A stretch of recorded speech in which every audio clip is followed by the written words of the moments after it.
Hi, my name is Rodrigo, this is Ether, where we teach and elevate the Bible using digital media, and today we're continuing our series on how to study the Bible.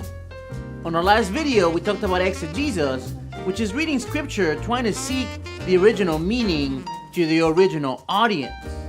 As an example, we used Jeremiah 29 verses 11 through 13, and after exegeting the scripture, we concluded that Jeremiah was writing to a group of Jewish exiles in Babylon, and God was promising that he was going to bring them back after 70 years. This is great, and now we know what the scripture meant to its original audience many years ago, but then that leaves us with a question of what does that mean for us today? Seeking the contemporary meaning of ancient texts belongs to the field of hermeneutics, which is step 2 in reading the Bible in a way that is rich, responsible, and meaningful. And that is what we're going to talk about in this video. Hermeneutics is really about setting boundaries around the question of what does this mean for me? You may be asking, what do we need boundaries? And the answer to that is that without them, the Bible would have as many different meanings as it has readers. This would be further complicated by the fact that we're seeking contemporary meaning, which would mean that the Bible would change meaning depending on which period we were reading it in. This is particularly problematic when we take into account that the Bible is about God and about what God is trying to communicate to a person or a group of people under a particular set of circumstances.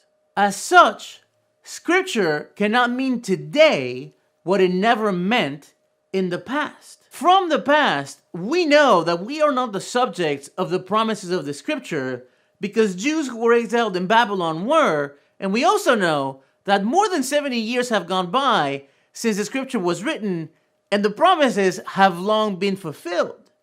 We also know that the plan for prosperity, a hope, and a future isn't a plan of monetary prosperity, sorry prosperity gospel, but one in which God is going to give the land back to the Jews. In order to figure out what the scripture means for us, we have to dig a little deeper, and in this case, a little deeper into the past.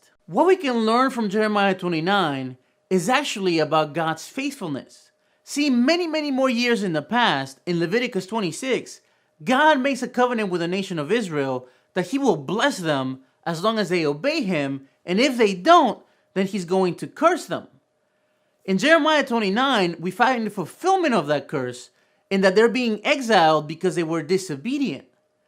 But there's another covenant that's at play here that goes even further in the past. In Genesis 15, God makes a covenant with Abraham in which God puts the full weight of fulfilling the promise to give a land to Abraham's descendants on himself. So even though the Israelites don't deserve to get their land back, God is making plans to give it back to them. What we can learn from this passage is that God is faithful to us and seeks a future that is good and hopeful for us, not because of us, but in spite of us. This is further reinforced by what we see in the scripture in which it says that once they're back in their land, they will be able to seek him and find him if they seek him with all their hearts. They don't deserve even the opportunity to search for God, yet alone even find them, and yet God is giving it to them. And so what we can learn from this scripture is not about us or what is promised to us, but it's about how God works for our good, even in spite of how bad we can be.